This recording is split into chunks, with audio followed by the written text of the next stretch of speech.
ರಾಕ್ಷಸ KA13 ಸುರನಾರಾಯಣ್. ಇವತ್ತು ನಾವು ಬನ್ನೇರಘಟ್ಟ ಚಂಪಕಧಾಮ ಬಂದಿದ್ದೀವಿ.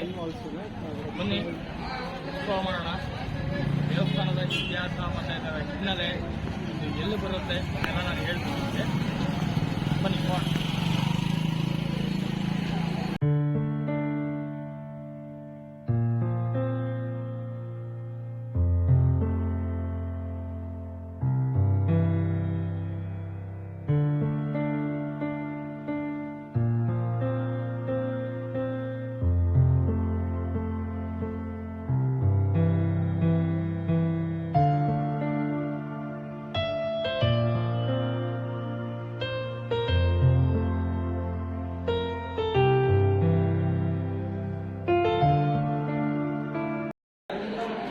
ಬನ್ನೇರಘಟ್ಟ ರಾಷ್ಟ್ರೀಯ ಉದ್ಯಾನವನದಲ್ಲಿರುವಂಥ ಈ ಪ್ರದೇಶದಲ್ಲಿ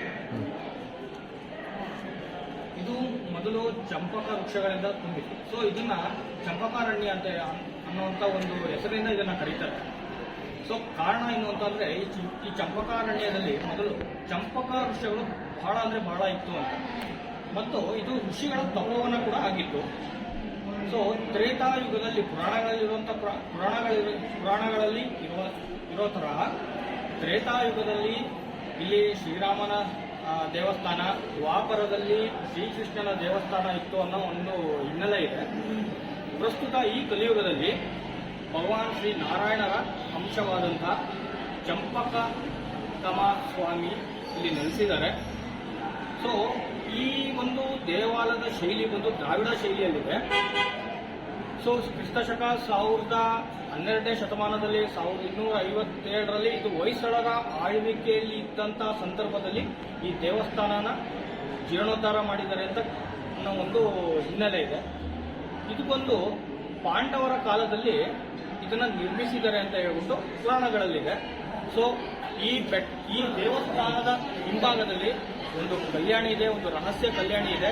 ಈ ದೇವಸ್ಥಾನದ ಬೆಟ್ಟದ ತುದಿಯಲ್ಲಿ ಲಕ್ಷ್ಮೀ ನರಸಿಂಹಸ್ವಾಮಿ ದೇವಸ್ಥಾನ ಇದೆ. ಬನ್ನಿಗಳರೆ ಅಲ್ಲಿ ಹೋಗೋಣ. ಅಲ್ಲೂ ಸಹ ಎಕ್ಸ್ಪ್ಲೋರ್ ಮಾಡಿ. ನಾನು ಅಲ್ಲಿ ಹೋಗ್ತೀನಿ, ನಿಮ್ಮನ್ನು ಅಲ್ಲಿ ಜೊತೆ ಕರ್ಕೊಂಡು ಹೋಗ್ತೀನಿ. ಬನ್ನಿ.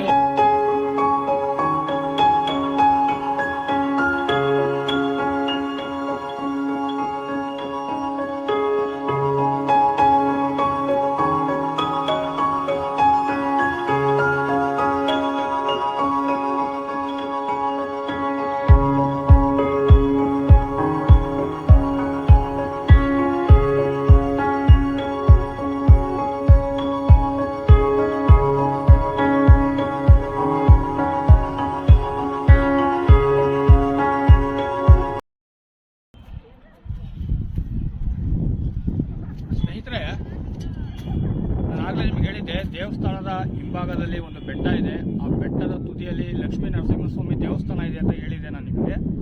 ಸೊ ಈಗ ಆ ದೇವಸ್ಥಾನದ ಹತ್ರ ಬಂದಿದ್ದೀನಿ. ಇದು ಬಂದು ಚಂಪಕತಮ ಸ್ವಾಮಿಯ ದೇವಸ್ಥಾನ. ಈ ದೇವಸ್ಥಾನದ ಹಿಂಭಾಗದಲ್ಲಿರುವಂಥದ್ದೇ ಲಕ್ಷ್ಮೀ ನರಸಿಂಹಸ್ವಾಮಿ ದೇವಸ್ಥಾನ.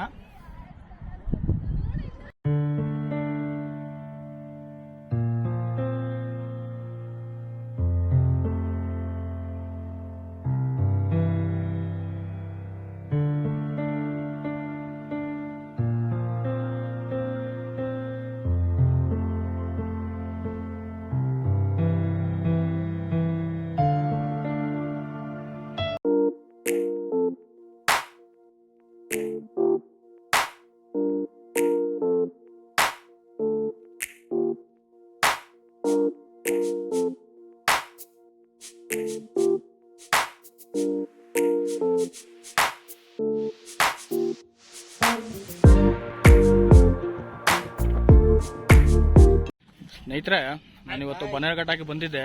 ಸೊ ಇಲ್ಲಿಯ ಪ್ರದೇಶದ ಹುಡುಗರು ಸಿಕ್ಕಿದ್ದಾರೆ. ಬನ್ನಿ ಅವ್ರನ್ನೆಲ್ಲ ಒಂದ್ಸರಿ ಮಾತಾಡ್ಸೋಣ, ಇಂಟ್ರೊಡ್ಯೂಸ್ ಮಾಡಿಸ್ತೀನಿ. ಹಾಯ್ ನಮಸ್ಕಾರ. ಸೊ ನೀವೆಲ್ಲ ಇಲ್ಲಿರೋರೇನಾ? ಎಲ್ಲ ಲೋಕಲೇ, ಬನ್ನೇರಘಟ್ಟ. ಓಕೆ.